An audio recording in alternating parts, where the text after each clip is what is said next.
Oh my God! Can you believe? Can you believe that we only have two more episodes of this? And first of all, I need to say before we go any further. No, it's just one more. One more. I'm sorry. Yeah, just two more before this evening. I'm wishing for another episode. That's what's happening. I'm praying to God that I want more episodes of Breaking Bad. As you were pointed out, that you don't just want two more episodes left. A lot happened in tonight's episode, but unlike last week, I wanted to come in here all excited, all hyped up. But really, this episode, I was on the suicide watch for the last hour and 15 minutes. This was a really depressing episode. This is if last week was one of the most exciting episodes I've ever seen in a television series, and this isn't anything about the quality. We're going to pick this episode apart, but this episode had a very finality sort of feeling to the whole episode. Everything wrapping up, a lot of sadness, a lot of hopes, a lot of Todd. There was a lot of Todd in this episode. It was Todd-centric. Very Todd heavy. Yeah, and you got many aspects of Todd. I mean, Todd, for a one-dimensional kind of character, has many aspects, if you know what I mean. And yeah, I get a feeling they got a very positive response from Todd, or from the actor playing him for the first half of 5-1, and Vince Gilligan and the team decided to give him a lot more meat to do. Because we got a lot of answers to questions about Todd this week, but really this episode was about Walt hitting a rock bottom and completely giving up. That's really like a man, Eisenberg, that was so full with rage and hatred that you see him at the beginning of the episode, and to the point of the end of the episode being completely void of any life or feeling until that's interesting. Go on. Oh no! Until he gets that one last thing to fill him with rage again. At least that's how I took the episode. I don't know what you got out of it. That's exactly how I took the episode. That he had lost everything. He just had nothing to keep to sustain him at all. And then he got that one. I think Heisenberg got that one last bit of thing to rage at. Yeah, and the internet. Now I think I know where the ricing goes. Yeah, most of this episode, when we go over it piece by piece, we'll get to this point. Most of this episode, I just wrote notes like, old man White keeps going to the fence, going, "Those kids, I'm going to take over the world this week," but I can't quite walk. I can't quite walk any farther because of my chemotherapy. It was just like angry walking up to the fence. I'm going to destroy everybody today. Well, maybe tomorrow. Maybe tomorrow I'll destroy everybody. And I mean, that was a big theme of the episode.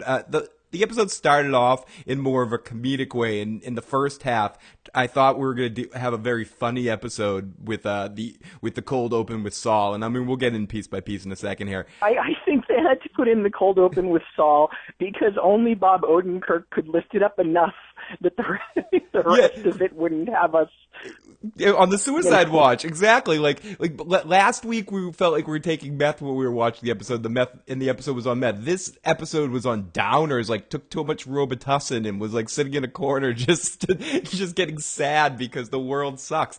But I guess that's the point. Like when you're a man like Walter White, eventually Vince Gilligan had mentioned on many occasions he personally didn't think people should relate and root for Walt. But I gotta say, if this episode had an opposite effect, as much as it made me sad, it really made you feel like Walter paid a penance being alone for 6 months or however long he was in that in that place, and you start, at least at the end, that little bit they give you at the end, the gray matter stuff, really put me on board with Walter again. But I do. But this is an episode I have some problems with, though. I can see having a few problems, but I will say about that one thing, it did put you on board with him again because, I think Saul said about the house or something. It predates the criminal activity. No, absolutely. The criminal enterprise. Absolutely. Now, everybody, if you're tuning... sorry to interrupt you. So you basically, you get from... you're not dealing with something that he did and you still feel okay for him. You actually, at that point, early on, when or when you flash back to that anyway, he's not a bad guy yet. He's a guy who did right and got kind of screwed. Yeah, exactly. You see where it started, and you see what put his brain off in a place, and you see what kind of people he was dealing with, because you really didn't get a touch of the gray matter stuff since season 2, I believe, is the last time we got any of those people involved in the scene. I think don't it's season think 2. Been around. But you do know, and you get the feeling, especially in that episode. God, people are like, oh, you should know episode ties. But the episode where Jess in season 5A, when Jesse's trying to be like, listen, we have this much money, let's just sell the methylamine and get out. And he's like, have you ever heard of a company named Gray Matter? My family would be worth billions right now. And you just get more of an understanding of where Walter came from and why he's so obsessed with getting his family this money and having this legacy, so to speak. So everybody, this is the Issues program. This is our second to last, which is what I meant to say when I said at the beginning when I was like 2 more. I meant I'm sad because we only have 2 more of these things before we started. So this is our second to last recap podcast. I'd like to thank everybody that's been tuning into these podcasts. Appreciate your support, your comments, your likes, and all that stuff. Please continue to do that. Comment away, yes, share with your friends. Please subscribe if you like the stuff. There'll be more content coming on the way. We're going to talk about a couple other things we're going to do, other shows we're going to talk about, or movies or things like that. So thanks everybody for tuning in. As I mentioned, always, you can email at igotissuesman@gmail.com or call in at 781-990-8509. You can also text that number 24 hours a day, 7 days a week, with any comment you have about Breaking Bad or any other topic you might want me to talk about on any of the Issues program stuff. And check out all my Issues program stuff at, ironically, issuesprogram.com. So check out that stuff. Anyways, back to Breaking Bad. Let's get into this episode. So this is the end, and as I said at the beginning here, this is the end, as I said at the beginning. This episode had it's the beginning of the end, as you said. It is at the very beginning of the end. At the very beginning of this Almost the End podcast, I talked about how this episode was kind of the end, and it is the beginning of the end. But it feels like a sense of finality. And going into this week, one of my main thoughts, and I'm sure a lot of people had this feeling going in, is can this week live up to last week? And I wasn't sure if I could, if it could in any way, if they went for the same type of episode, if there was another episode, if Skylar was killed in this episode, if a lot of crazy other shit. I mean, there was a death in this episode. But if there was like a lot more action that happened in this, I think it would be compared too much to the last one. I think they had to do more story, and they did just about every part of the story that they could, I think. Exactly. This was something. This was a stuff goes on episode. This was not a filler episode, but a transitional time episode, and things happen. Some people had a little bit of a problem with at the end of season 5, part A, that they showed Eisenberg's top of his reign as a montage. This episode, and we'll get to it when we talk about the end, chose to go a different direction in showing a passage of time. And I don't know what I liked better. There was certain things that got talked about in the later part of this episode that I wish we got shown instead of being told by Peter Petrelli's dad there. But here we go. So our cold open starts with a vacuum company, the vacuum factory. A man steps out of a car, and as I just mentioned, it was Peter Petrelli's father, the main actor, the main star from Jackie Brown. I never know this guy's name, but I do admit I have a personal grudge against this actor. He's just one of those actors that I have trouble taking seriously, playing what he usually plays. But I didn't really have a problem with him here. He just took me out of it for a minute because I'm like, oh, Peter Petrelli's dad. Oh God, don't hug him. He's gonna take away your powers, Peter. So Saul's going into the vacuum cleaner place with him, and it's the disappear guy. We finally meet the disappear guy, and we get some fun moments with Saul taking his passport picture, and just as we were mentioning, some real. No, let me point this out now that we're here. Mm-hmm. That wasn't a passport picture; it was a license picture. Oh, it was a license picture? The crappiest disappearing guy I've ever.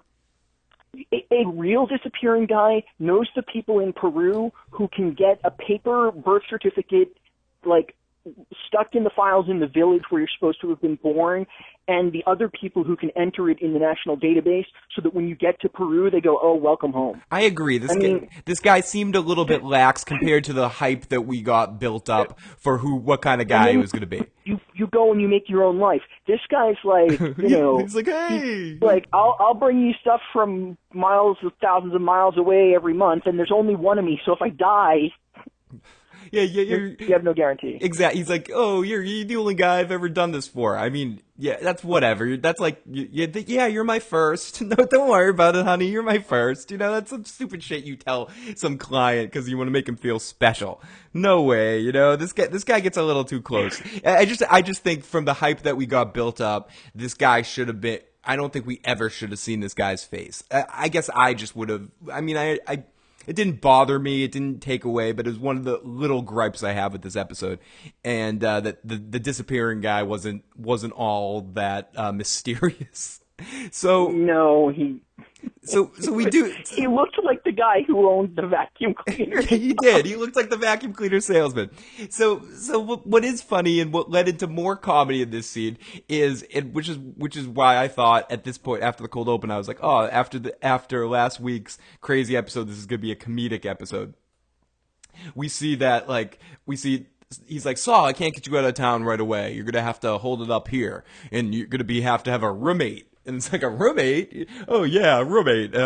Who's the roommate? Oh, you haven't got him out of town yet? Oh, he's not out of town yet? And then we flash to a camera of Walter stewing in a room, like walking around, like punching walls and shit. Just like walking around like a very small room, just angrily punch. And you just know you're in for some comedic hijinks between Walt and Saul.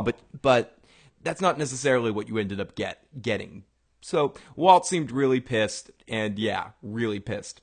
So we... Oh, you know who that guy is? That actor that you can't stand is Adrian Pasdar. Yes, that is his name. Yeah. And he's been around forever. He's in a lot of stuff. He's in a lot of... He was in a bunch of shows. A bunch of shows, and he's really like a huge 70s actor in a lot of ways too. There's just something about him I don't take very seriously. He just always has that same vacant, blank stare in his face. But I guess it works for the type of character he was supposed to play. But so we go back, we flash back after our commercial break, not flashback, but we go to a sad, morbid Marie. It's her one moment of the episode, just her sad face, and with the cops that are talking about how they'll find Hank and Gomez's body, which they're never going to find Hank and Gomez's body. And we go to Hank's house and we see it's been ransacked, and the tape of Jesse's confession is gone. They went there to go get the tape, as was mentioned in the previous episode with Jesse and Todd, and we hear the beginnings or parts of the confession video in the background, and it's just a transition into a different area where we go to Uncle Jack's compound with the rich Nazis hanging around in this like trashy the rich Nazis in this underground lair. They haven't even redecorated. Yeah, that's what I'm saying. They didn't buy anything yet. The one thing about those Nazis, they're frugal with their millions. They didn't go out and buy a bunch of giant swastika totem poles or whatever the Nazis are into. I don't know. They're just hanging out in this like trashy warehouse watching Jesse Pinkman on the television like everybody else. They're obsessed with watching Jesse Pinkman on the television. And this is, again, pretty funny stuff, I hate to say.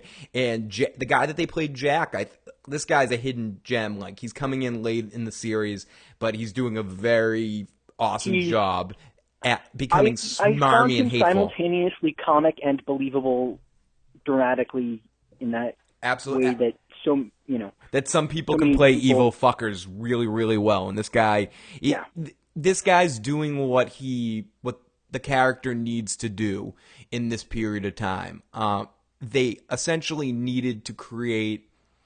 Breaking Bad was up against a difficult situation in the fact that a lot of people thought the show should have probably ended after the 4th season, simply because of the Gus Fring arc. And ending with that moment, who else can you have as a real enemy of Walter White? I mean, obviously you needed the Hank stuff, but a lot of people think that you could have wrapped the Hank stuff in season 4 and had it all been a big, all end all together. I disagree. I think you needed this ending, and what you needed with the Nazis was an enemy that you could hate. And so when Fring died, I mean, it left 1,001 loose ends. Absolutely, absolutely. People still wonder. Left all of this stuff that had to be taken care of.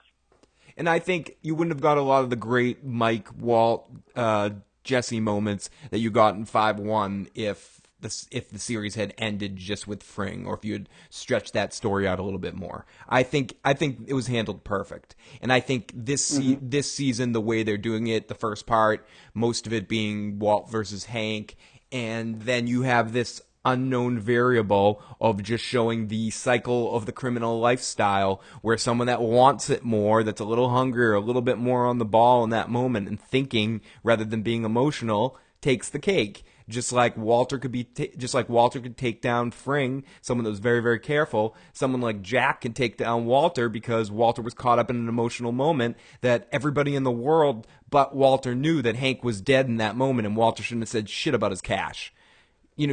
But that was Walt being emotional in a moment and making a stupid decision. He shouldn't have been like, "Oh, I have money buried here." He did not have to say that. And that's when Hank's you're the smartest guy in the world, but you don't know that he made his decision 10 minutes ago. He was going to kill me no matter what. Right. So we get a couple funny lines by Uncle Jack. Does this pussy cry through the entire thing? The Nazis hear about the whole Drew Sharp thing, Todd killing the kid, and he almost seems like a happy little kitty cat that just killed the mouse, about the kid, like in front of his Nazi friends. Yeah, I killed the kid. He just got this shit-eating grin on his face when he's hearing that part. Yeah, he did, actually.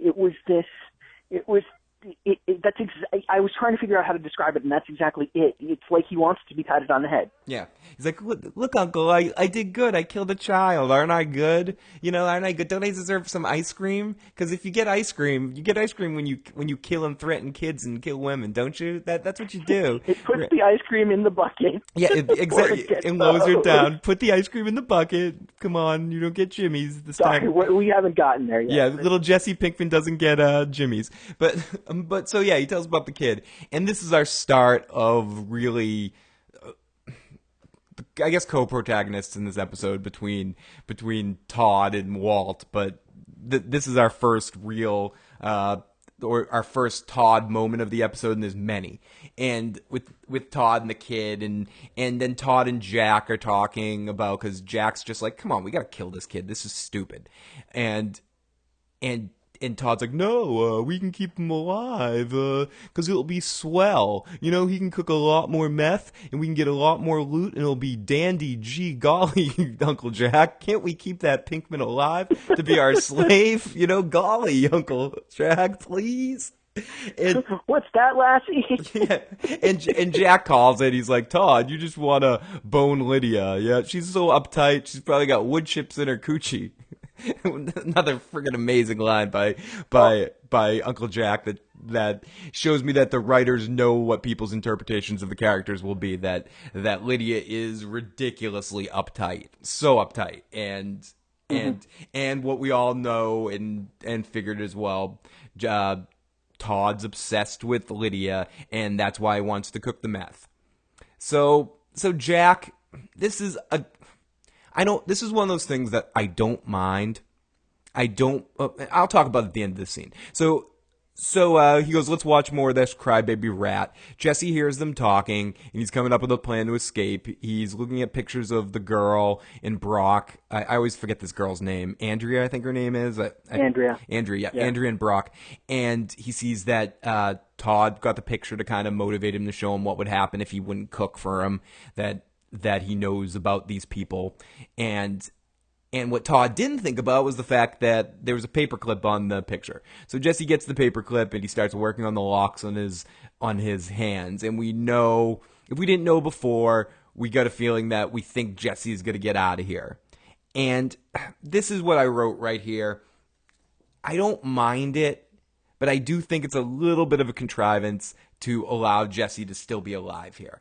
I don't believe that, for everything we know about Jack, that unless we're to assume that he has like an affinity for his nephew and is really just doing it to kind of be like, okay, it's hair off my nut. But it just seems to me that after watching the video and seeing the whole thing with Pinkman, that Jack would just be like, he's just got to die. I'm sorry, and they just would have killed him right there and then. And think of it, Jack, unlike Walt, who doesn't really, he sort of built something and then lost it. Jack, still has some things under his control, or never lost any of them. He knows how to keep and maintain an enterprise, and he would look at Jesse and see him as a liability. He wouldn't want. I thought, why would he want 3 cooks out of him? Yeah. And I know the whole Lydia thing and all of that. Why would you want any of that? Why would you want this trouble from this guy that especially when he killed Hank, Yeah, why would he even Why would he want the trouble? Why would he even care? I agree with you. I was thinking the same. And it was Jesse who said the thing about the money. Jesse was like, well, yeah, sure, you have all the money, but you can always have more. And he was like, oh, my nephew. And I'm like, yeah, that's not a reason enough. Yeah, exactly. Like, Todd was it just seemed a little bit too contrived, because I think what we do, I think we're inevitably going to get another Jesse Walt scene at some point in time in the last episode. I think you wouldn't have had the moment. It doesn't make any sense to have Walt tell Jesse about Jane in that moment. Yeah, it does. It shows him as an evil bastard. But thematically, just in the whole scheme of the show, it wouldn't make sense if we wouldn't have a legitimate Jesse reaction to that. Not just him being dumbfounded. Him having some confrontation with Walt about that. It's gonna happen. I feel like something has to happen because now Andrea's dead too. Yes, exactly. I mean, I don't know. I can't really construct what it is, but this is all Walt's doing. Yeah, and it all needs to come crashing down on some level on Walt, not just in the way of he's been punished already. And I got to admit, at this... I'll say it in a second because we're going to get to it. So over to the vacuum cleaner guy after a commercial break and the mismatched roomies of Saul and Walt. And the odd couple. The odd couple, a different kind of odd couple. And Walt is friggin' obsessed with revenge at this point. We see that any sadness that he had that we saw in the end of the last episode for what happened with Hank has completely transitioned into the most heightened, rage-filled Eisenberg, Walter White that you've ever seen in your life. He's trying to form basically... But at the same time, it's pathetic and impotent. It is. It's really pathetic. And nobody but Brian Cranston was unbelievable. Again, that's one of those moments where I imagine it's very Lex Luthor in this moment. And he's basically trying to form the A-team. He's like, we could get 5, he basically describes the A-team. I don't know if there's probably an outtake where he just does the beginning section of it. It's like, we need a crack team of mercenaries, 5 men, to go in and solve this. We need the A-team to get revenge and hit Jack's uncle's team and get the money back. Now, Saul's pussyfooting around in this scene, and you can see he's wanting to make a point, but ever since Gus has been taken out, Saul's clearly afraid of Walt, and has this ever since that point in the initial. We have a resurgence, a repeat of the similar conversation that Walt and Saul had here at the end. It's over when I say it's over, but pretty much since that point and a little bit before, Saul's been afraid of Walt, and Saul says, don't leave. Don't run off with this guy. Don't do the disappearing act if you really care about your family. He thinks it's smart that he made her the victim in the phone call, and he's still pussyfooting around, and Walt's like, just get it off your chest. He's like, good move, you made the tape. In a year and a half, the feds will get a RICO, get her whole house, all your bank accounts.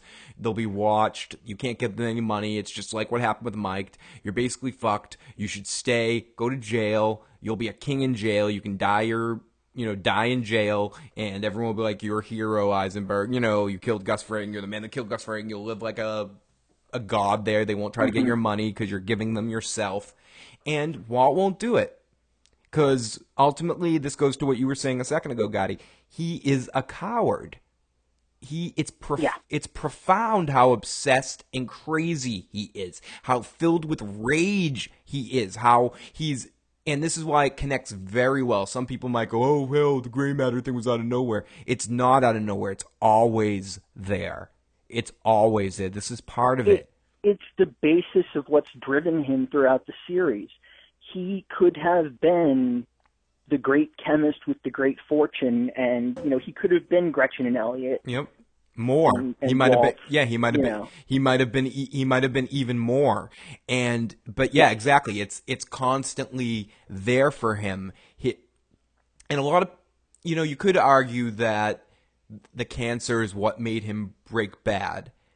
And was the Eisenberg always there? Was that ability to switch? In some ways, I don't think it was just the cancer. It was, in some ways, he always thought somehow he would get that fortune back. He would find some other way. His genius would poke through. Yeah, he got screwed down by life, by the car wash, by his job, by Skylar and her controlling ways, but he didn't give up on, probably somewhere inside him, hoping that he would come to some discovery or would discover a student, maybe. Or no, he didn't think that much of his job. It was always a means to his own creations. But the gray matter thing was always there. And when he found out he had no more time to live, what forced him to break bad was having that weight on his shoulders from the gray matter situation. And that's why he won't go to jail. That's why he won't leave. He can't, because part of it is probably there. He doesn't want anybody to have the satisfaction of getting him. Especially at this point, he hasn't really, hit bottom. Well, actually, he could stay in the cabin and die, and boom, he's a legend forever. Yeah, no, he is. He is, and that gets hinted at a little bit. He wins in that scenario. Exactly, and that gets hinted at a little bit later on with the disappear guy and some of the correspondence he has. Well, yeah. So he just can't let go of the dream. But Saul makes a lot of sense. He should probably just go to jail. But Walt says to Saul, or when Mr. Petrelli comes in and it's like, oh, I figured out a way to get you out of town. It's going to take a while. And he's like, Saul, you're coming with me. You're a part of this, whether you like it or not. And you made a promise. I told you this was not over. And he just tries to corner him, tries to do that Eisenberg thing where he gets in his face like, Saul, you're coming with me. And remember what I said before? It's not over till I say it's and he can't even get the word over out. And he just has a friggin' coughing fit and keels over, basically. Yeah. And Saul and this is when the episode starts getting sad. And as you said, pathetic. And Saul just turns to him and goes, it's over, with great line delivery by Bob Odenkirk, and very serious, not joking. Oh, hey, it's over. Dun dun dun dun dun dun. And you see that Saul is no longer afraid of him. And this is I wrote this is truly a dark time for Walter. I do see. And I wrote also that I see what they did with the funny Saul intro and the Jack stuff to add some comedy to the balance of the sadness that is going to be Walt for the rest of this episode. It's over. Walt, everybody knows it, but Walt doesn't know it yet. Yeah. And then all of a sudden, as I said last week, my summary of last week's episode was everything happens to everyone. This week it was everything happens to everyone, but in sort of a more calm way where people talk about it. Yeah, where the world starts to catch up to what's going on, and you realize how alone you truly are when the shit hits the Hmm. fan in these situations. Which is why I understand, and I keep hinting to to one of the problems I had with it, and I guess I'll mention it now. The biggest problem I had was at the end when we find out about what's been happening over the few months that Walter's been gone. And they talk about the house being turned over and boarded up, and people breaking into the house and turning it into kind of a shrine for Eisenberg. And that's when the spray paint must have Right. happened, and people visiting there as him being kind of like a celebrity. I wish we saw some of that.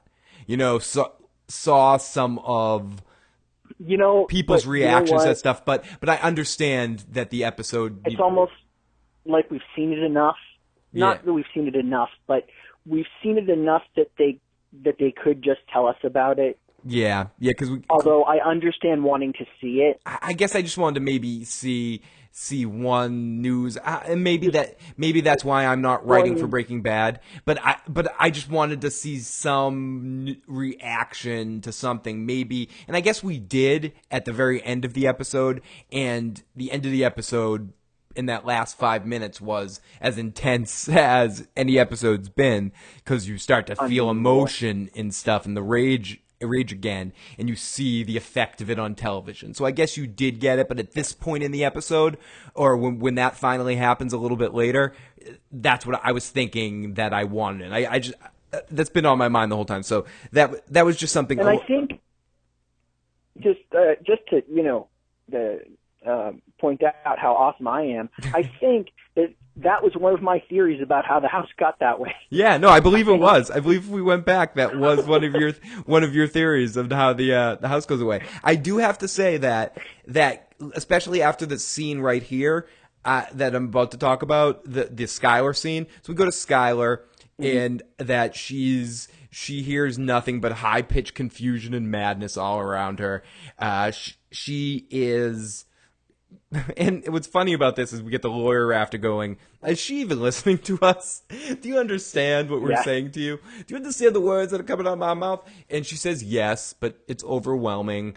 And she's playing the part that Walter set for her so well. Skylar knows how to play stupid better than, or dumb, like tortured woman better than anybody. And she just is like, I understand. I'm in trouble. If I don't give you Walt, I'm fucked. If I give you Walt, I'm fucked. I don't know where he is. I'm really in a difficult position. I put him in the Quicken and it flashed red. So. Yeah, exactly. I don't know what to do. And she plays the doe. I said that's where she plays the doe so well. And you can tell that the FBI, that Saul might be wrong to a certain extent, because these guys seem like they want to work with her. They're like, just give us something, anything, and we might be able to help you. I tended to believe them, but who knows? And I did very slightly believe them. I slightly believe them. I don't know why. I don't know why either. And who knows what would happen with that. I guess we're to believe that Saul's probably right, but at that point in time there didn't seem to be it seemed to be that if she could give them something, they might be in decent shape. So she's home chilling, smoking a cigarette again, and she hears the baby cry. And she runs into the back, and there's 3 guys in masks with the baby. And one of them's Todd. And it's chilling how even with a mask, he can be so polite. and he even looks like, he even looks kind and polite. He looks like Todd through the mask, kind of. Yeah, he does. His face looks like, oh, shucks. We've got tons of respect. Oh, shucks, ma'am. We've got tons of respect for you and your husband. Oh, we've seen you with the cops, and we know you, golly gee, have to talk to those cops. It's like, it almost reminds, I couldn't put my finger on it, but he almost reminds me of the Happy Elf, or whatever the Happy Woodland Creature episode of South Park. Hey jolly bear, we have to kill you with our ray. He's just so yes. He's just so polite. He's like you shouldn't talk to the cops about anything. And and this, and before this even happened, I was like, why is Todd here bringing Lydia up? This must be Lydia. This must be Lydia being paranoid. Because Todd wouldn't just go here and do that. This just seemed really paranoid to just go out of their way to... Well, also, when they turned it into a conversation about Lydia, I realized, okay, this could be somebody ruthless, but it's nobody with their head screwed on. Yeah, absolutely. I'm like, okay, this is Lydia. Yeah, this must be Lydia. And you knew Todd wouldn't have just done this.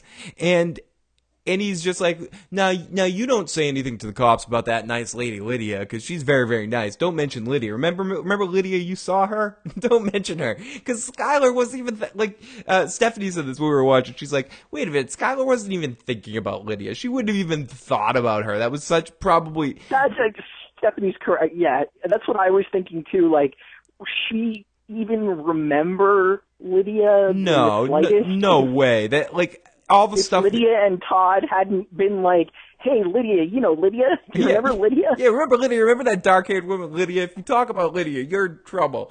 And Todd kind of does, just for added creepy level, Todd gives her a little, caress of the face as he's walking out. He's like, you don't want me to come back there, miss. You have a very nice day. And then he just rubs his hand right across the side of her face.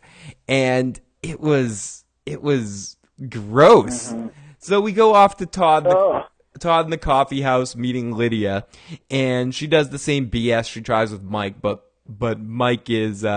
Todd cares way too much about what this woman thinks, so he doesn't try to refute it, and they sit back to back in different tables, and she is such a stick. And Todd went there to settle her mind, and she hired him to go rough Skylar up, but you get the feeling like Todd's like, yeah, she's scared. She's not going to say anything. You weren't there. She's a nice lady. And again, that Mrs. White sure is a nice lady. We put a good scare into her. You don't have to worry about that, Miss Lydia. We went to Mr. and Mrs. White's house.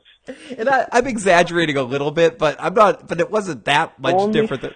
Only slightly. He did that line. She's a nice lady. We put a nice little scare in her. That's verbatim, and it was a creepy scene, and he says she basically says she needs a break from the.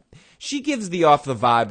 I forgot what I was gonna say for a second. She gives off the vibe to Todd. At least I took from this that's not going to be enough. That she wants her dead, and Todd seems like he doesn't want to do that. Probably because he does.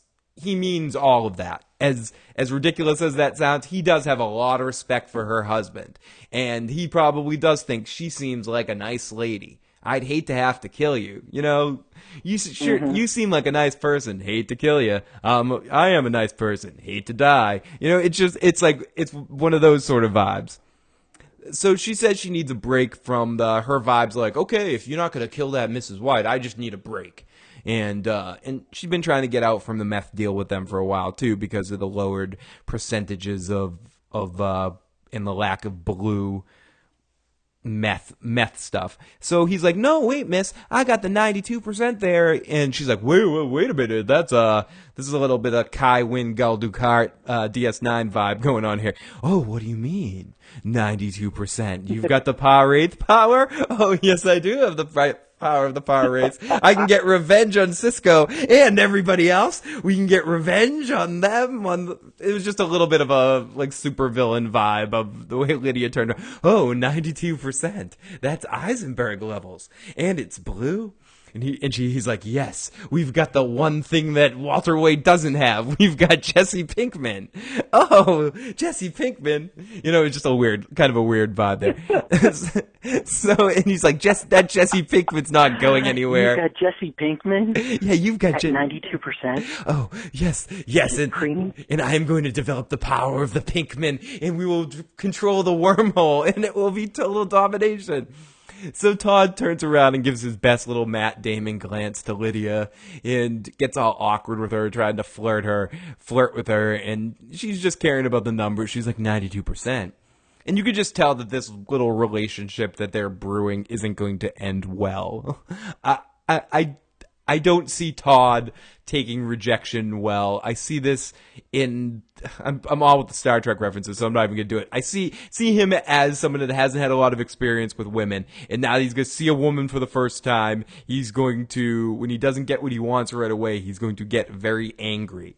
Or not very angry, very touchy. So I wonder how this situation is going to end Somebody itself. like Captain Picard or Wesley? Oh, I was actually thinking more Shinzon in Nemesis, where I was just... Yeah, where he mentally I was rapes. just kidding about I wasn't. Picard and Wesley in the shuttle. Girl, that's when they were talking about not having a lot of... Wesley was asking him, about if he had... Or... Anyways, talking about. Yeah. Anyways, back to sorry. Okay. So Sorry.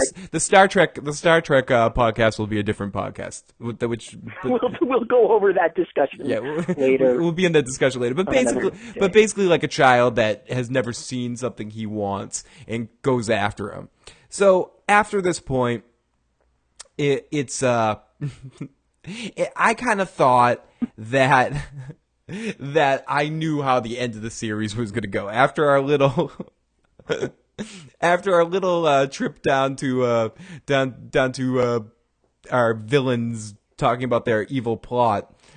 I kind of thought that the end would be Walter coming back with a machine gun to shoot all the Nazis for eventually killing Skylar for Lydia, and that the ricin was probably for Lydia so she could die slower. Yes. And the only thing I couldn't figure out was where Jesse fit into it. And then I thought, Jesse would just end up killing Walt at the end. But that's what I thought right there and right then. And but after what happens at the end of the episode, I'm not so sure. That got turned around at the end of this episode. I'm I'm wondering. Yeah, I'm not so positive that Walter White isn't have a different destination with that gun or with that ricin. Well, think about it for just a second. That particular gun would be much more useful in dealing with the end of the episode than it would for anything else. It would be really a kind of get in the way for anything else he'd be trying to do. Yeah. It's gonna be very interesting to see how this last episode ends, and I know that Vince Gilligan's a big fan of Scarface and mentions Scarface a lot, so I don't doubt that we're gonna have some big scene of Walter going completely crazy. But so off to Walter in a truck. He made his way finally to New Hampshire. His name is Lampert or something like that. Finally, like it is on the ID. His hair is starting to grow back. He is in New Hampshire. It's basically the start of what we've seen in the two cold opens from the beginning parts of the two halves of season 5. And the end is clearly ahead, and Walt is settling in after the break. He's settling in. He's got food. He's got light. He's got fire. He's left with 2 DVDs of the same movie or something. I love that. I forget what the movie, but it's something ridiculous. He's got $50,000 in a bag, no, it's not $50,000. We basically find out in this scene it's going to cost him $50,000 every trip for this guy to go to Costco. This goes to what we were talking about at the beginning, where the vacuum guy, the disappearing guy, is like, sure, I've never really done this before, but just for you, Walter, for the very first time, we'll have an ongoing relationship, and I'll be back every month to bring you supplies. He's got no phone. Right. So your go away guy is coming back. Keep a link between you and him. Yeah, that's pretty smart, Walter. Pretty smart getaway guy too. You're a real professional. So he says to him, no phone, no internet, no nothing. You just get me a list and I'll get you newspapers.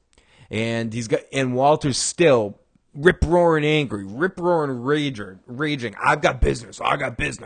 And like Gotti was saying earlier, pathetic. Like, I got business, my business. And the guy's just like, this is one of the moments I like this actor in this scene. He's just like, my business is to keep you safe. And this is the scene we were talking about before. He goes, you're on TV. There's a national manhunt. if you leave this place, I'm leaving you, and I won't support you, you anymore. I won't come back, and you will be caught. Walt's pissed because he wants to conduct business, but he doesn't care about anything that this guy's saying to him about like protecting him. He's just not listening. He's just like, yeah, whatever.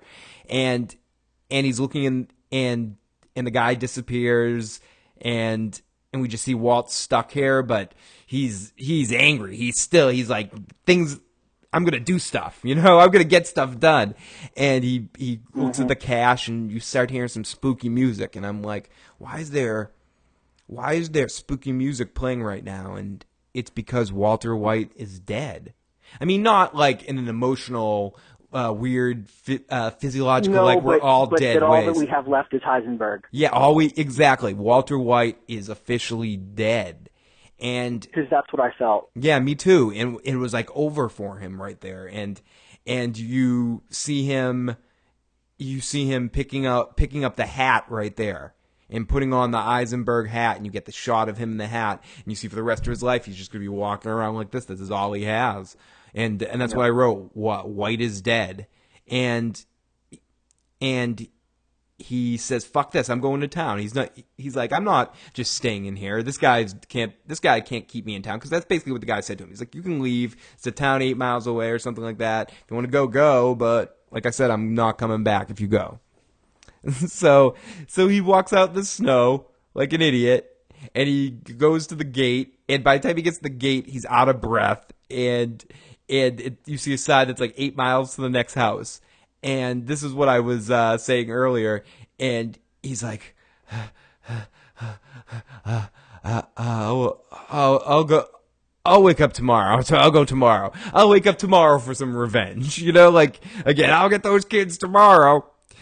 And he makes a fire to stay warm. And you see it a couple times. And he's just like, today's the day I'm going to take over the world. And you can just see him losing more and more life every day. And then we go to another apparently dead man trying to do his best Batman climbing out of the jail. But we see Todd, and our pre-mentioned puts the ice cream in the basket and lowers it down to Jesse. And he's like, "Jesse, you did here's some ice cream." And you're just like, "What?" He's like, "Jesse, you." At some point while filming that scene, they had to say it. They had to say, it puts the lotion on itself or it gets the hose. They had to. Sorry. I want to see the outtake. Sorry, some water went down the wrong hose. Yeah, no, there has to have been a lot of Silence of the Lamb comments when the two of them were shooting that scene. Yeah. So you get the impression he's like, "Oh, you cooked 96% there, Mr. Jesse Pinkman. Now you get some ice cream. I figured you'd like some." So he wants to pay him back. It's actually, when you think about it, it's not a. You get the feeling that if Jesse had wanted to be a servant for the rest of his life, they probably wouldn't kill him. Todd does not want him to die anytime soon. As long as he wants to get into Lydia's pants and do all this, and that situation doesn't go bad, Jesse could live being Todd's slave. He might need to dress up like Lydia every once in a while and wear a black wig, but I mean, that's it. No, doesn't everyone? Yeah, everyone has to do that sometime for Todd. Yeah. So Todd's like, "I want to pay you back." So he gives him the ice cream, and he looks like he has something to say to him, and that's where I get a feeling like, on some level, as much as Todd does have, I don't think when he said, "I have history with him," I do think it had to do with him getting hit by Jesse and the whole Drew Sharp situation. But I also think, as much as he has respect for Eisenberg and Walter, in some level, he wants respect from Jesse as well. He thinks of Jesse as the same of that team.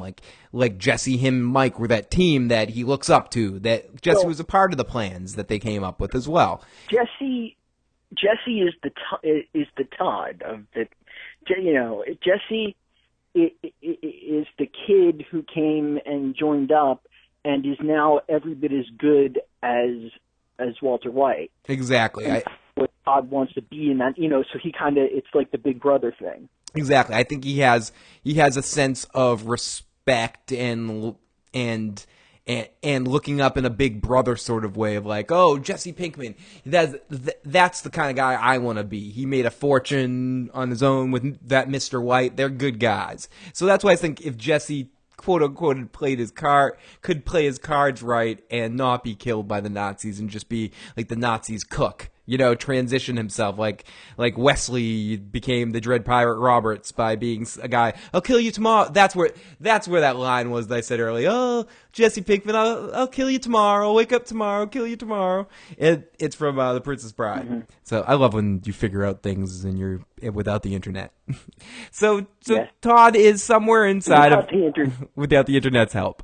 It's somewhere inside of him. He's kind of a nice guy, I guess, and Jesse's like, oh, and Jesse plays into this. Jesse's smart enough to pick up on this and play into this, and he's like, oh, Todd, would you mind if you kept the top of the prison open, because I kind of want to look at the sky tonight. I just want to look at the stars, and Todd either buys it lock, stock, and barrel, or he knows what's about to happen and he's just kind of messing with him. I think he bought it lock, stock, and barrel because of what happens at the end of the scene, or at the end of this section of the death.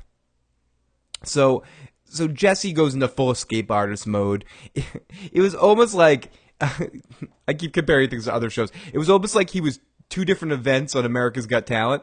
He was like the escape artist guy trying to get quickly out of handcuffs and stuff with lockpicks, and then he was this guy that was on last year, or was it this year, that balanced himself on boxes, like piled up lots of boxes and stood on boxes to climb out. So he piles up all this stuff and climbs to the top to try to escape from his prison, and he gets the latch open and he's making a good amount of noise. And he's like hanging from one hand after being beaten. And that was really like superhero unbelievable. I mean, just say he just ate ice cream. Not to mention his stomach must have felt kind of queasy or something. I mean, Jesse Pinkman's been beat and he's been his ass kicked and he's been living in a ditch. Probably peeing down there. Yeah, sleeping on the. I don't know if it's like a concrete ditch. Yeah, does he have a bathroom? Do they give him bathroom trips, or is he shitting in the bucket and then load it up? I mean, he's eating ice cream and he's holding on like, I don't know. I know when I'm eating ice cream, I just want to lay on the couch afterwards. I feel yucky and stuff. What if Jesse Pinkman's lactose intolerant? We don't know this. This hasn't been. This is a plot hole. He might be Jesse Pinkman's lactose intolerant. I think we have not seen an appointment with Jesse's, primary care physician. We haven't. And it really drives a hole through this scene. It does. I think this room. Also, who has the upper arm strength, the upper body strength to do that? Especially after you've been beat, and hooked up in a chain like a dog for God knows how much time supposed to have been passing, and then made to cook meth. Exactly, and we know that's sort of time consuming. Okay, so we berated the point, but you get the point. It was a little bit of a. There was a thing. We're moving on. Yeah, we're moving on. So Jesse apparently escapes out of there, and he's looking around for some way to get out of there. He's being kind of careful, but we see that a camera's caught him as he's running by. We see that there's a camera, so they've obviously seen him. And he goes to climb the fence, and all the Nazi whole group are behind him with guns. And I guess if I was Jesse in that situation, it's easy to say. I probably would have kept going because I knew they don't want to kill me. And I know they would have chased me down, but I at least would have tried to run. But Jesse's just like, I already hung by one hand off this jail. I can't climb a fence now. But whatever. And I can't imagine how he flipped the door open. I don't know. But he could. No, I don't think it was that he couldn't climb the fence or get over the I think he was just like, I'm not going to make it before they're going to shoot me if I get to the top. But then he said, kill me now anyway, so he didn't really care. But whatever. So he's like, basically, kill me now, because there's no way I'm cooking for you psycho fucks one more time. Or, there's no way I'm cooking one more time for you psycho fucks. For an awesome Jesse line. And then we just cut away, and we get Todd knocking on the door of Andrea's house. And Hi there, Miss Andrea. I'm a friend of that nice Jesse Pinkman. It's very nice to meet you. Jesse Pinkman's right out there in the truck, and he wants to say hi to you. And he like points it out, and you see Jesse in the car crying, no, no, no. And I honestly, I gotta say, Breaking Bad got me on this one. I kind of thought that I kind of had a feeling that when we, especially when we saw the picture a couple times, excuse me, that we'd come back to her. And I did have a feeling Todd would go there. I did not think he would kill her. I thought that he would kidnap her, threaten her, show him, kind of show Jesse that he was right there, that he knew where she lived, because that wasn't necessarily established. It was just he had a picture of her. But I thought he would just do a similar thing that he did with Skylar, like to Jesse, be like, okay, if you don't cook now, I go back. And she already recognized me, opened the door, so she'd let me in again, and I'd kill her. I kind of thought he'd do something like that, but instead he just kills her. Which I guess I understand why they did it, because the next thing they say to Jesse, when Jesse's losing it, they say, now you'll cook because there's still a kid. Meaning they'll kill the kid next. I guess I just think. Right. I guess I just think if I was the Nazis, that I would have wanted to threaten her and keep both bargaining chips alive. Because right now, Jesse, as much as he's going to care about Brock's safety, he's too filled with rage and sadness right now. He's in a I don't care sort of attitude. I'm almost convinced now that Jesse is going to use chemicals to blow up the lab and blow up himself and Todd at the same time or something. Do something crazy in the next episode. Yeah, I had actually kind of thought about that. Like, why would they let him anywhere near the meth lab now? Yeah, because I'm sure he knows how to make a big mess. Yeah, and he doesn't. Yeah. And he doesn't care at this point because he knows that these are the type of guys that will kill Brock anyways. And not to mention that, I hate to say it, Andrea getting killed means Brock's going to go probably into the social system and they won't be able to get at him.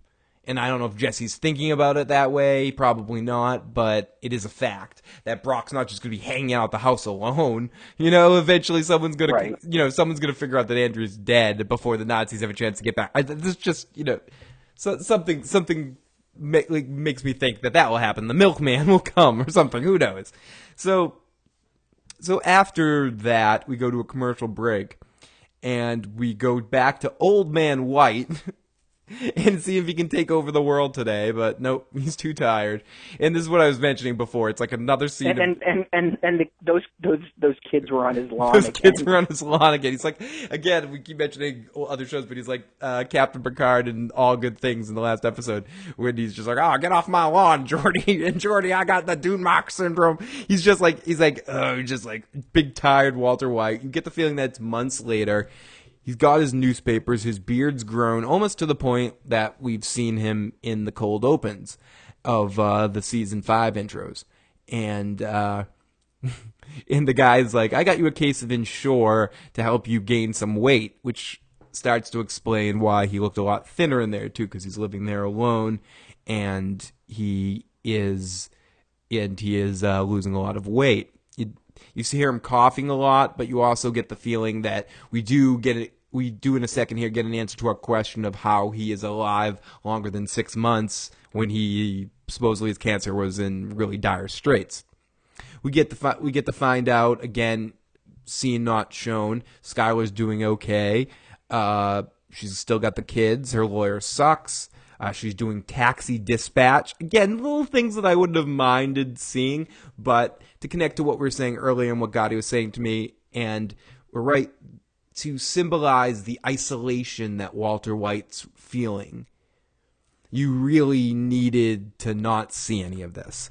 And I think that was the parallel of this episode with Jesse and Walt, was the isolation that Jesse's feeling, the helplessness that Walt's feeling right now. They're both in the darkest places either of them have been, with as little hope as possible.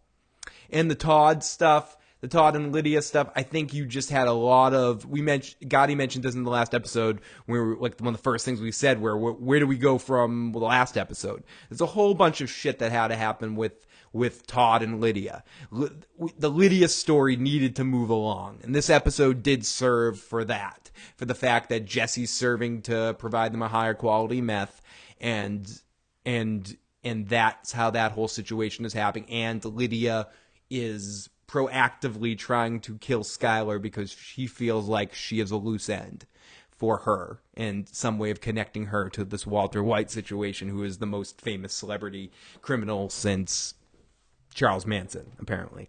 So we go to Old Man White, as we said, to try to take over the world, get the inshore.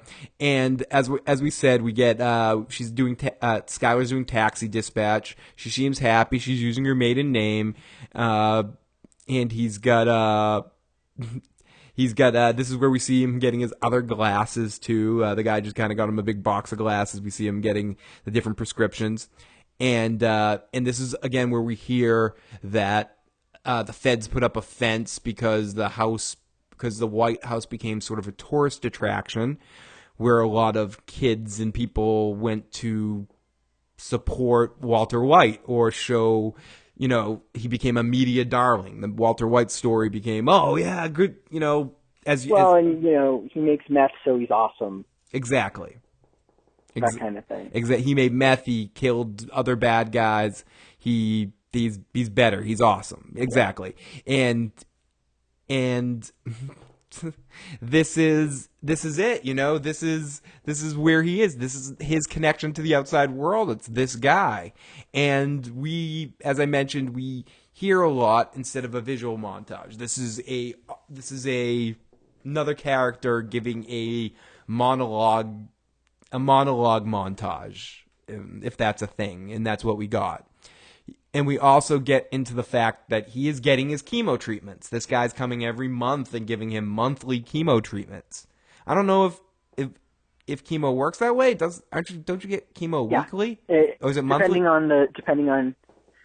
For example, you could get them once a week for 6 weeks, and that would be the course of treatment. Okay. So he's getting, or in another case, it might be once a month for 6 months or one. Right. Or, okay. So he's probably every 2 weeks per year. Walter White's probably getting enough chemo to sustain him, but it's not going to cure. Because he's not getting police. Not police. He's not getting doctors chemo in a cabin from Tijuana. Yeah. From Costco. From Costco. This guy's going for Costco, or he's probably getting it from Tijuana from some other weird third world country. Yeah, I'm calling Tijuana a third world country, not Mexico, because Tijuana should be its own country. It's different from the rest of Mexico. So Walter's sitting there doing the chemo, and the guy's like, yeah, I watched a YouTube video on how to do this better. So he ends up doing the chemo for him and sticking the needle in and getting a vein, which is kind of, again, a really, really just sad scene. I'm trying to pep it up with some goofiness, but it's really just keep me from, last week, we were talking about how, while we're talking about last week's episode, we started to relive the emotions, relive the excitement that we're feeling in last week's episode. Neither of these episodes have been sad to the point of me crying. This episode, talking about it again, especially getting to this part, I'm again starting to feel the sadness that I felt when watching this. But it was depressing sad. Yeah, it was depressing. Exactly, it was depressing sad. Great. And watching somebody get treatment for cancer in a cabin in the middle of nowhere, yes, it's Walter White and whatever you think of him and all of what he's done, but on some level also just the if you just pull the idea back and it's just anybody ever having that no one should go out like that. And just to add to the add one more layer to what you were saying about being in a cabin, losing his family completely, all alone, doing chemo in that way, and begging the guy that he's paying $50,000 to go to Costco for him to do all this stuff, another $10,000, bargaining with him like $10,000 for 2 more hours of your time. No, 1 hour. Okay. To just sit there and talk to him, to play some cards with him. And I wanted that to break my heart. yeah, but it didn't break your heart. Were you? It was just, I was overall really just, I found it depressing. Yeah. But it didn't break my heart in the sense of me feeling bad for Walter, because I just don't think there's much of that left. No, I hear you. Now I pity him, but I don't have, I find him pitiable, but I don't. You're not rooting for him anymore. I don't feel, yeah. Was the last episode the end I of you rooting for him? Because I know before then you sort of were still rooting for him. But I wasn't rooting for the way that gets to Vince Gilligan. Yeah. Where, he's saying, no, he's not a good guy. I was never saying he was a good guy. I was just saying he was such a badass, it would be awesome to see him win. And then after the last episode, I was just like, he has to be taken down. Do you still, in some level, I kind of want, and we'll talk about this at the end, before we talk about our predictions for the last episode, so about what we want out of it. So I'll hold on my thought, but I kind of want, I want both. So Walter says to him, one of these days you'll come up here and I'll be dead. What happens to my cash? What happens if I ask you to give it to my family? Would you? And the guy says, a very funny line, great line delivery, I gotta give him credit. If I said yes, would you even believe me? And awesome. and Walt's just gets this look on his face like, no. It was just a great moment of, again, it reminded me, you're great, you were right, Gotti. You felt he's so pathetic in that moment, so weak, so meek, so you're just like, he's that. It's like if you're visiting a family member at a nursing home and they just have nothing and they just say to you, they're sitting there going, shoes, or something to that effect, and you can't do anything for them, and it's just on the next level of that where you don't even care about that person. You're visiting someone that terrorized you as a child or something, or even less than that, someone you just don't care about, that you're being paid to go visit that person, and you don't even really care about the money. You're just like, I'm here because I gotta. It's like a pathetic situation, and you just feel so bad for Walter there. Or again, I agree. I didn't feel bad for him in the way that, oh, it's too bad. I wish he didn't have to go through this. You felt bad in the way of like, that's what you get, Walter White. It's rough. Drink your medicine, Walter White. Drink your medicine. This is what you get. Yeah, I was just, I pity you for what you've done to yourself, but I'm not going to fix it. Yeah, no, absolutely. So we see that Walt's following the case. You see his room looks like some mystery novel where you have some obsessed teenager that has all the newspaper articles for something pinned up around the room. And this is where you start to get a little bit of what I wanted. You get a lot of newspaper articles. He's got all his newspaper articles all around him, pinned up on the wall, like a kid with sports stars pictures on the wall. And I know part of that's him doing the perfect mind thing and trying to follow the case and look at all the things and trying to figure out what's going on with his wife's, with his life, with him gone.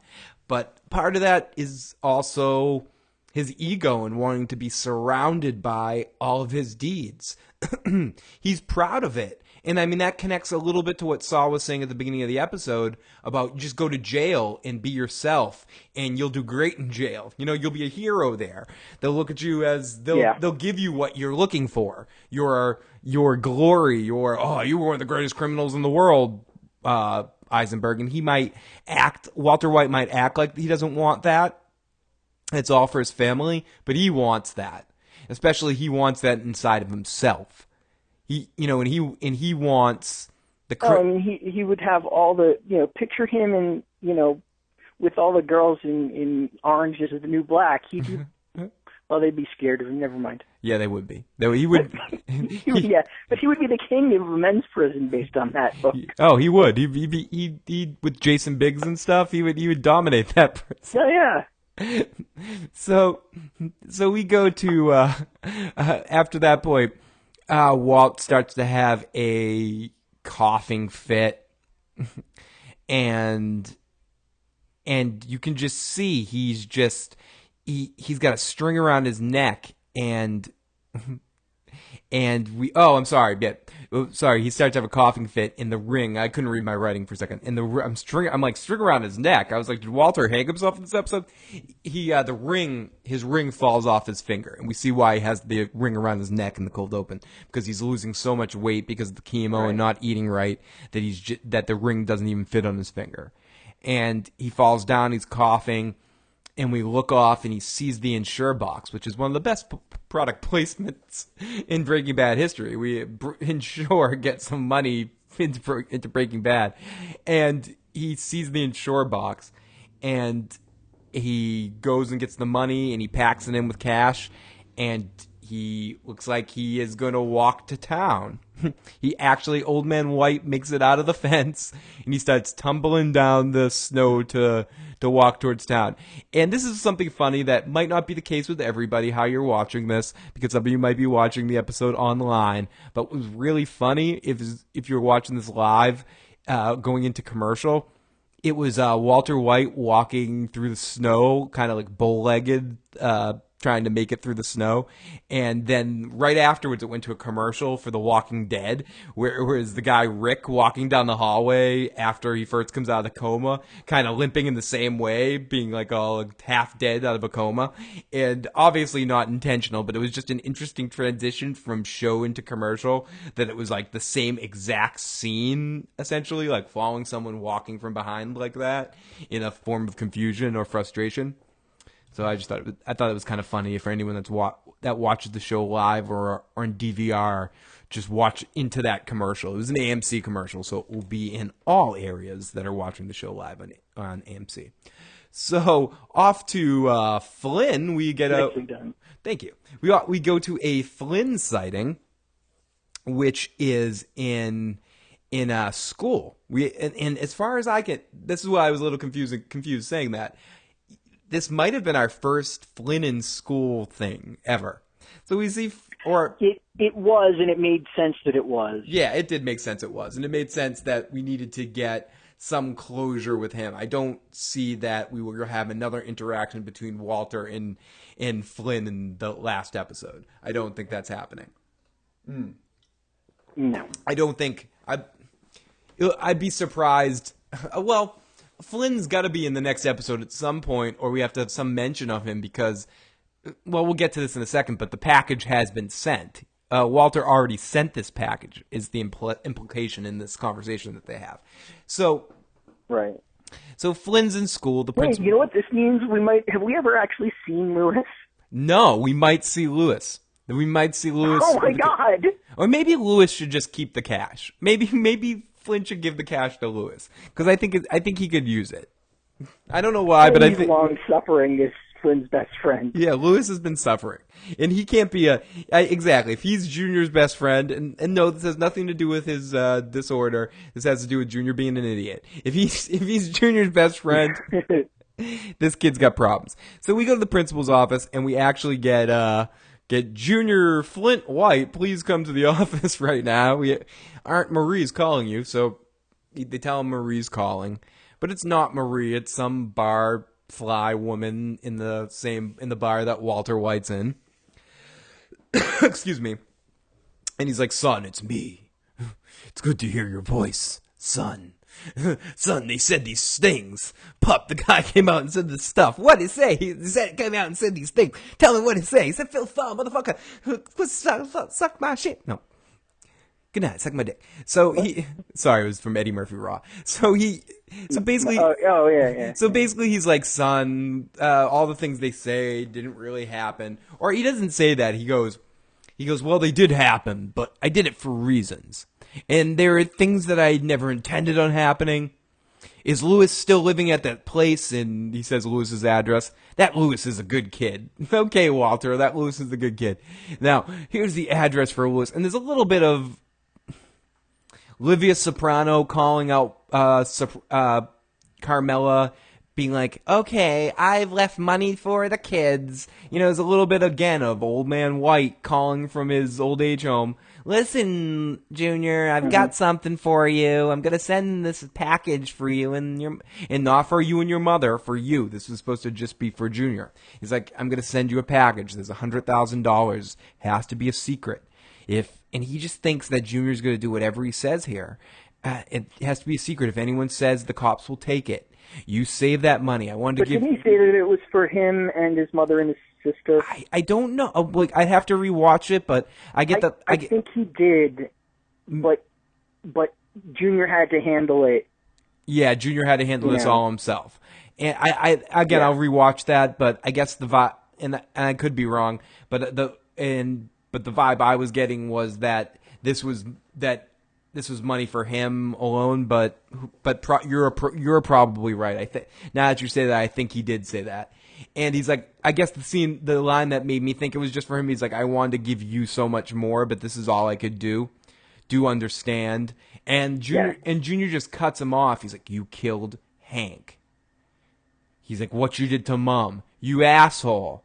I don't want your money. I don't give a shit. Just shut up. Leave us alone. Why are you still alive? Just die already. Just die. And let me point out two things. Number one, another terrific performance from R.J. Mitty as Flynn. And number two, exact same thing that Marie said. What's just that? Just die already. Oh yeah, exactly. Yeah, just die already.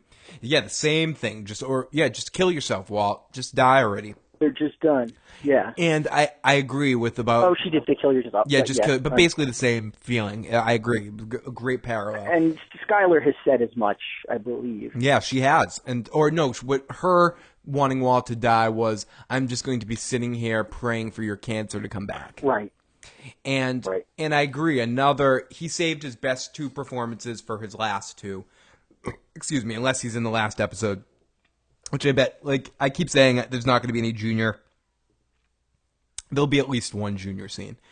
But I do think his best work has been in these last two episodes.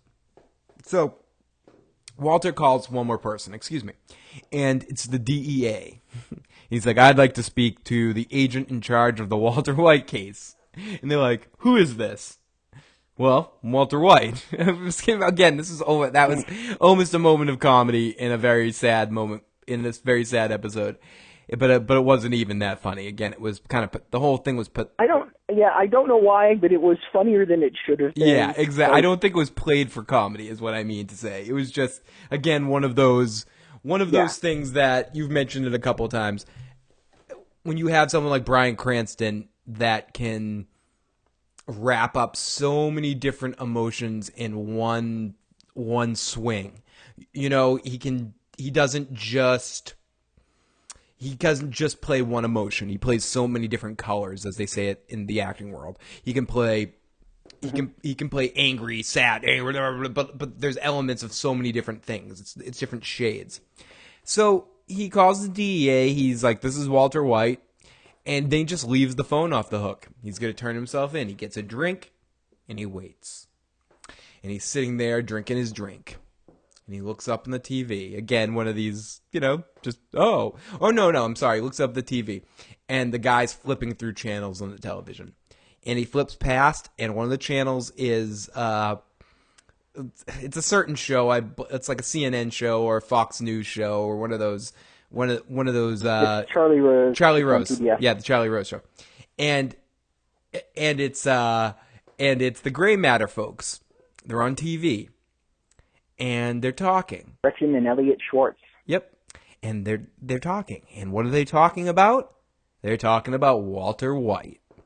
They're talking about how, and I didn't get the specifics, but the gist of the fact that they figured out a way to get Walter's name off the charter or whatever, to get any foundation. No, it was to get public perception. They launched a foundation in the Southwest to fight drug abuse. And then Charlie Rose said, some people are saying that this is an excuse. Oddly enough, he was not playing Charlie Rose. That's not how Charlie Rose does an interview. Oh, interesting. But anyway, No, he's very laid back. He would never go after somebody like because that. he did. He played it. He played it like a Geraldo question almost. It was very aggressive. Yeah, but he said, some people are suggesting that you've got ulterior motives, that you're looking to divert attention from the fact that one of the founders of your company was Walter White, and then he's like, Elliot whoa, launches into the whole thing about the investing public. Yeah, he's like, and how he. Yeah, whoa. Yeah. Founder. Well, he didn't really have much to do with anything. That Walter White wasn't really that smart after all, That Walter White, he just, the only real thing. All he did was really come up with the name. Yeah, the name, right? He helped, right, honey? Yeah, right, Gretchen. He didn't do anything, right? They just took the name, and she's like, "Yup, that's all." And then we get a little bit more of they where Charlie Rose or whoever he's playing basically says, well, the blue meth is showing up again. It's been all the way over to Europe. It's coming back. The blue meth's made a major impact in life, and so Walter White still out there? Oh, and I forgot to mention, Gretchen does the whole, oh no, it was after this, and they were like, no.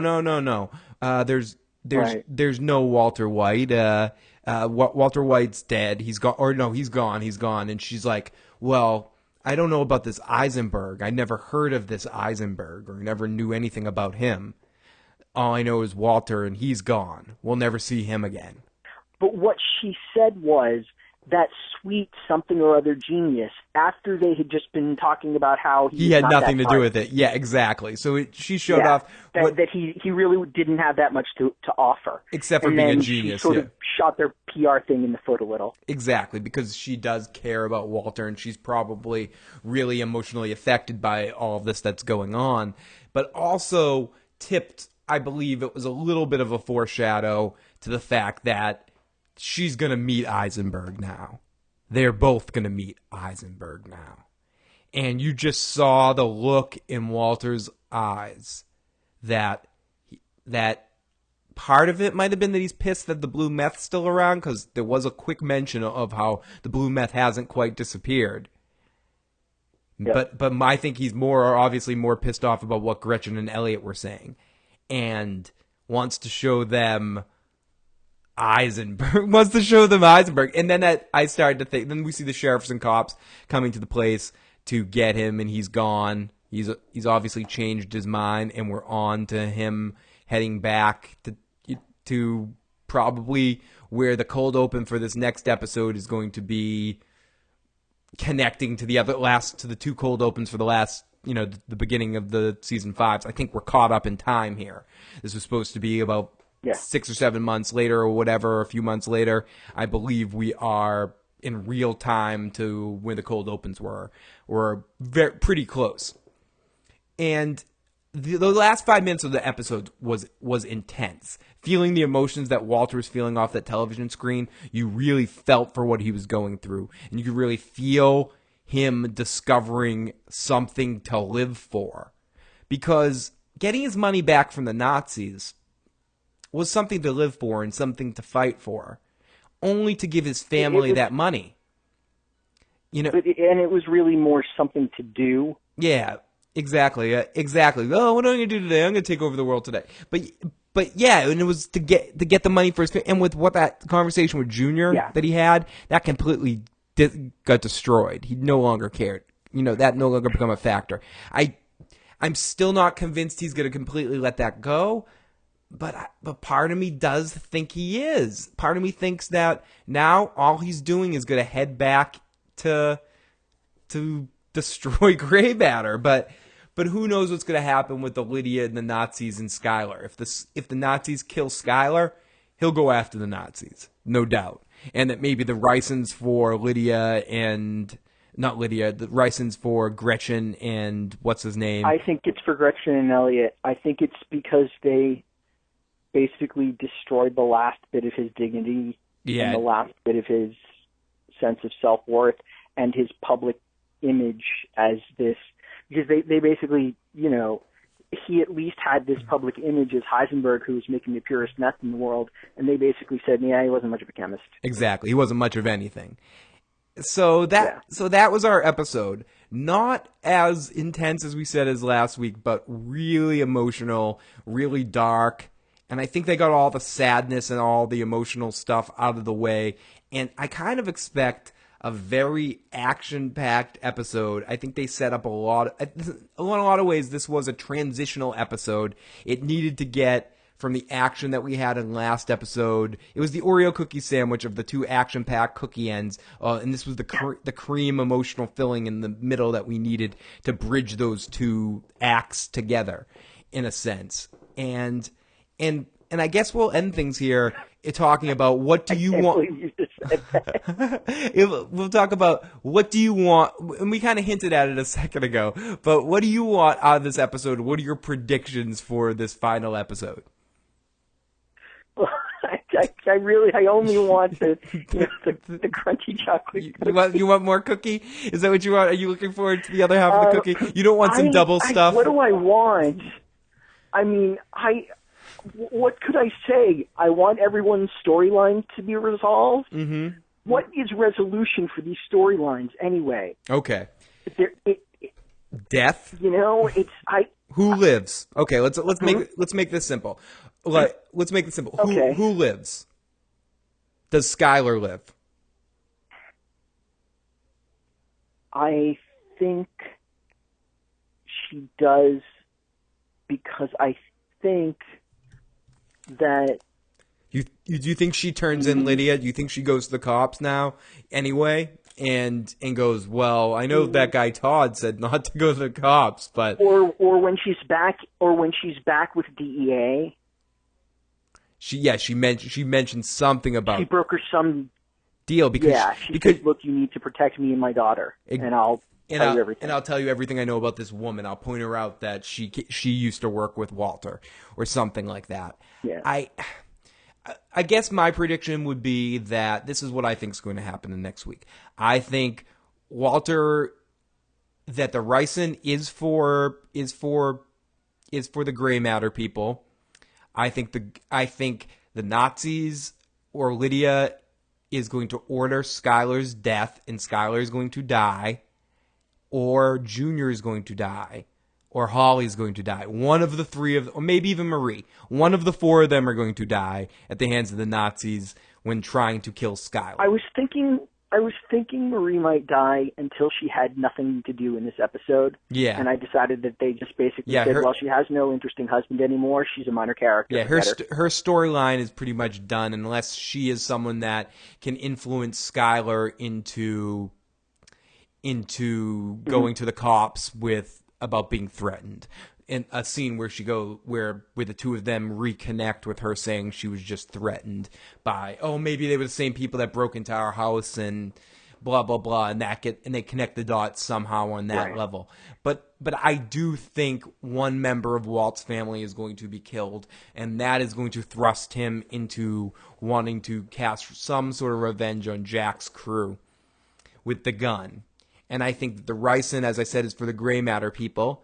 I think Todd will be killed by Jesse in a chemical explosion, but Jesse will survive, and Jesse will kill Walt in the end. Similar to the end of Scarface, where after Scarface, or at the end of Carlito's Way, two Al Pacino movies, where we think Al Pacino has gotten away with everything. We think he's killed everybody with the machine gun, killed all the people trying to charge him, and one person comes up behind him that he doesn't see and kills him.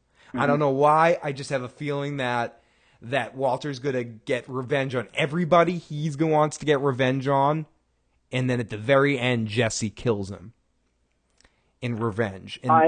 And we get the best of both worlds. We get Walter winning and Walter losing. I can totally see that. That's my prediction, quote unquote. Jesse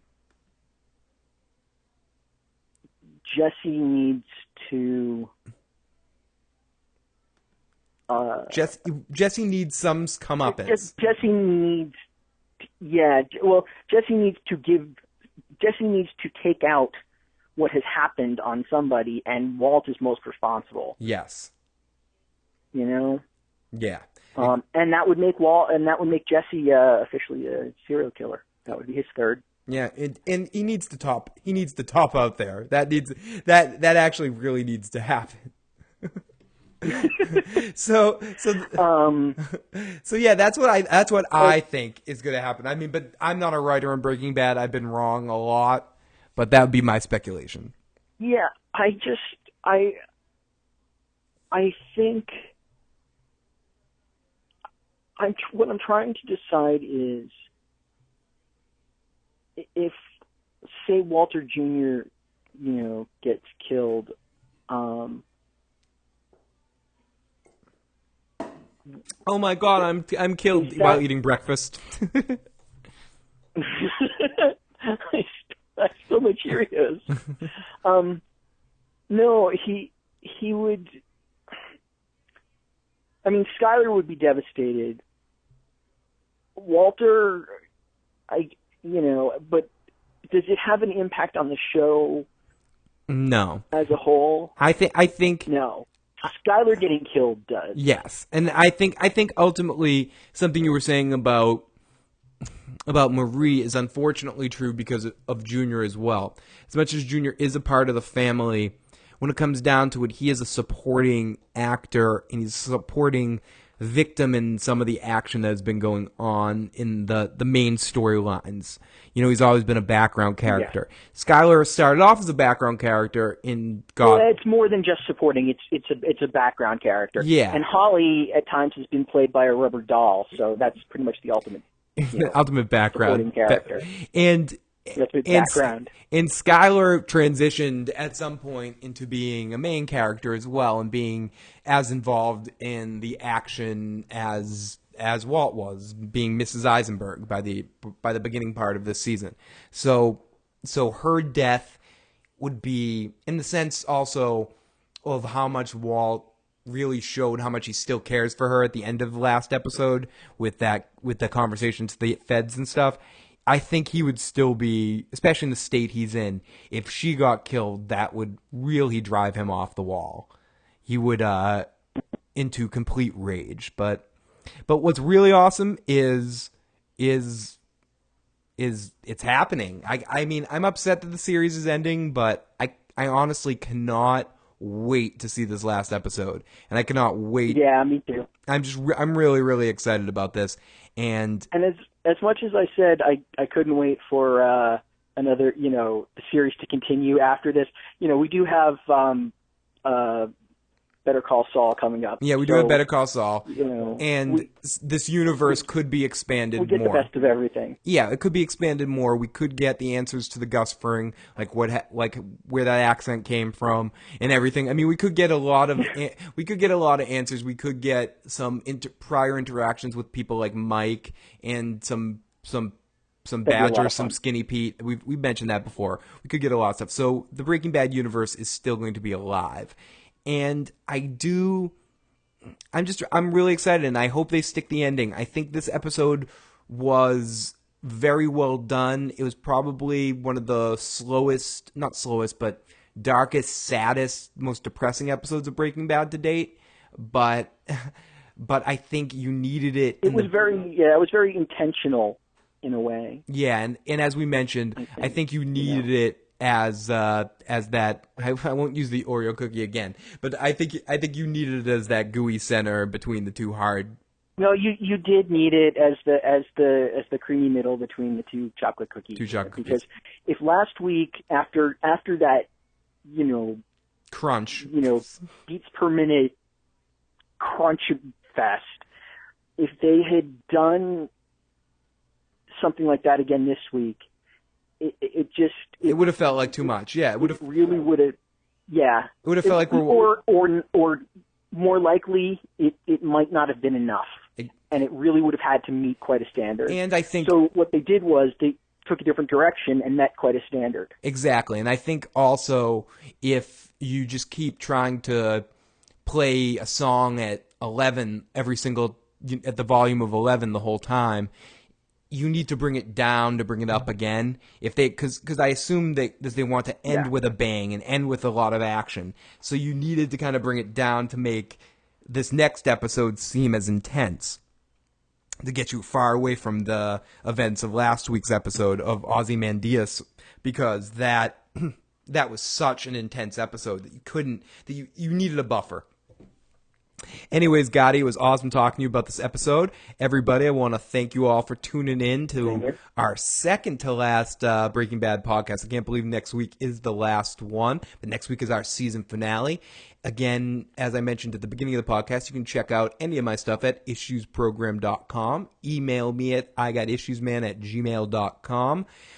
Find me on Facebook under The Issues Guy. Call in to text 24 hours a day, 7 days a week, 781-990-8509. And we will be back next week at around 10:30 to talk about the last episode of Breaking Bad. Oh, it's so sad, but we will be back. Thank you, everybody. Talk to you next week.